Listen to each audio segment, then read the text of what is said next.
Hello everybody, Trainer Margaret here, and today's Tuesday T-Tap tip is for half frogs on the floor. Now, this is a classic T-Tap move. It works your entire core synergistically, layer by layer. Are we surprised by now? No. It works all of the muscles in your core. It really strengthens those obliques, rectus abdominis, transverse abs, very low abs as well, external and internal obliques. Really, it's a full move for the core, and it even works, of course, the upper body and the legs as well, but the core is the central part of this move.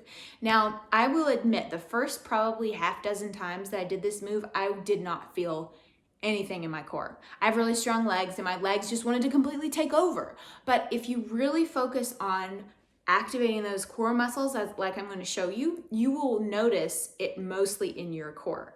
And it's worth noting here that if you do this move, the half frogs on the floor, if you do this move and you notice that your hip flexors are sore, like right up at the top of the hip, or your inner thighs are sore, that can mean that you are not activating your abs properly. You are using those other muscles to compensate for weakness in your abs. So that's something that I didn't know, but it happens to a lot of people. So be aware of that. Another thing I wanted to say is that you need to go back and watch my organs in place video that I did last week. That one will help you, because I'm not really going to focus on that aspect of this move, because you normally do organs in place and then half frogs. That's like the order of these, how this move is performed. So go back and watch that if you haven't yet. Another thing is, for this, you can grab a towel. I'll show you how you can get a little bit of extra activation using the towel. So let's go ahead and lay on the floor. I'm going to come over here and lay down on the floor. And I'm going to do some talking this direction, and then I'm going to move a little bit so that you can kind of see a better angle for what's going on. Now, the number one thing with this move is to focus on what your core is doing, obviously, but what your low back is doing. Because 9 times out of 10, when we get set up for this move, which I'll show you what it looks like, by the time we're right here, our back is already off the ground, and I can show you right here. I've got airspace when my legs are out like this, because my core is not wanting to cooperate. My legs and hip flexors are wanting to take over this move. So the number one thing is getting your low back absolutely glued to the floor. It does not move at all. Now, you can accomplish that both by just thinking that your belly button is pulling to the floor, and you're thinking belly button in and up after you do your organs in place. Then you can also do this by pressing your elbows into the floor. So bring your elbows to your side and then bring them out at a slight diagonal. So diagonal from your shoulder to your elbow, and then press. And when you are pressing, you can already feel that when you press your elbows and you think curl, you actually activate these lats, which are a supporting player in this move, and you actually help your low back stay on the floor. You're really going to feel this once we do some reps of this move.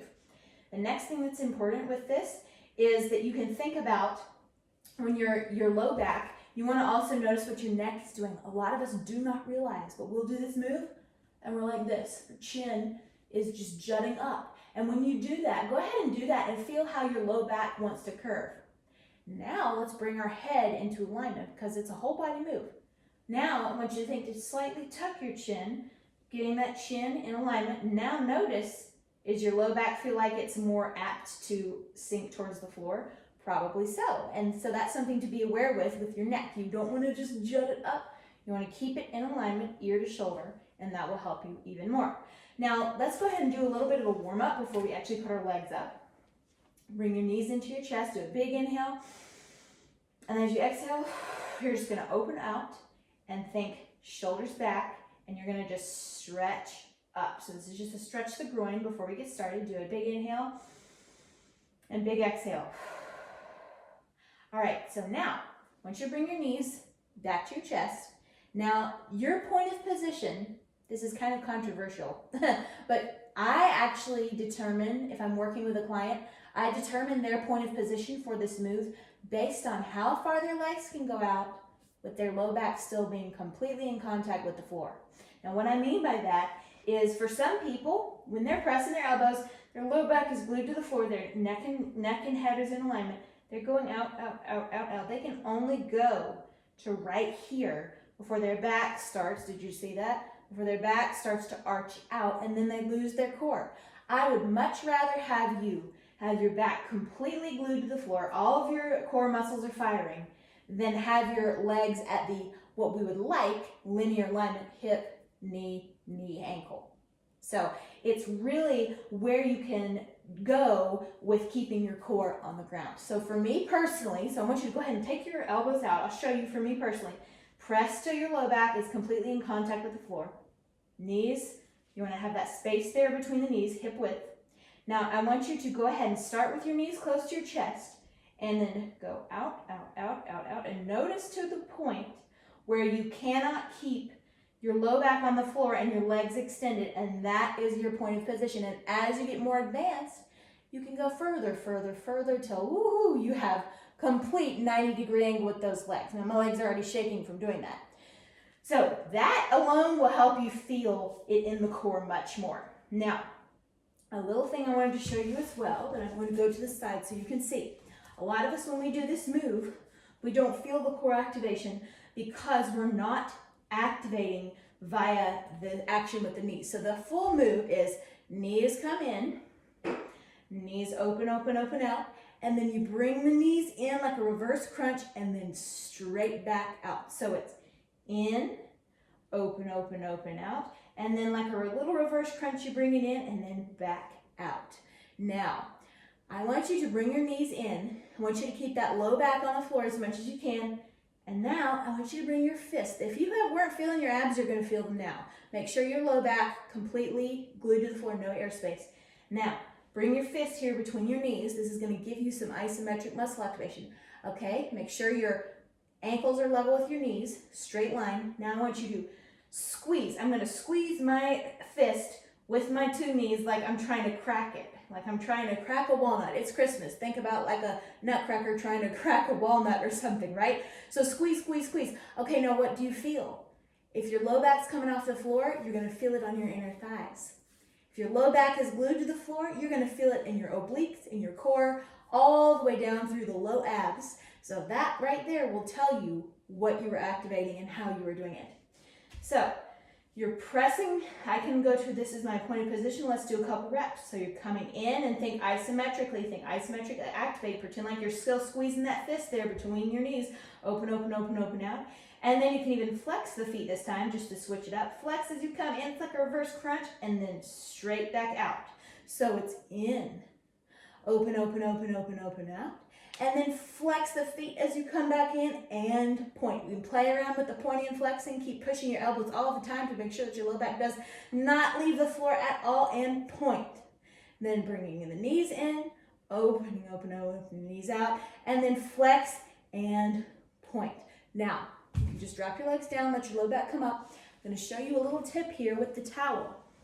I won't spend a lot of time on this, but you can put the towel underneath your tailbone so that, and this requires tweaking, so just do your own tweaking. I usually do this with clients. We spend some time figuring out the right spot for them.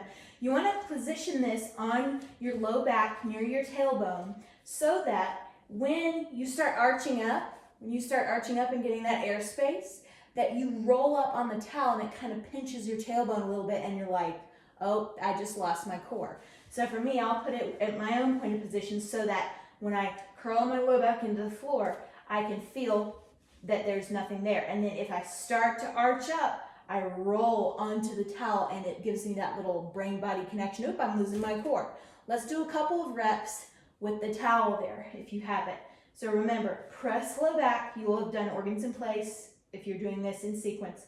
But you're going to press the elbows as you bring the knees into the chest. And with this towel here, I'm already more aware of my core. Open, open, open, open out. And then bring the knees like you're trying to touch the pinkies, but curl the low back, squeeze, squeeze, squeeze the abs, and then go back out, but keep the elbows pushing, elbows pushing, elbows pushing. Don't lose the curve in the low back.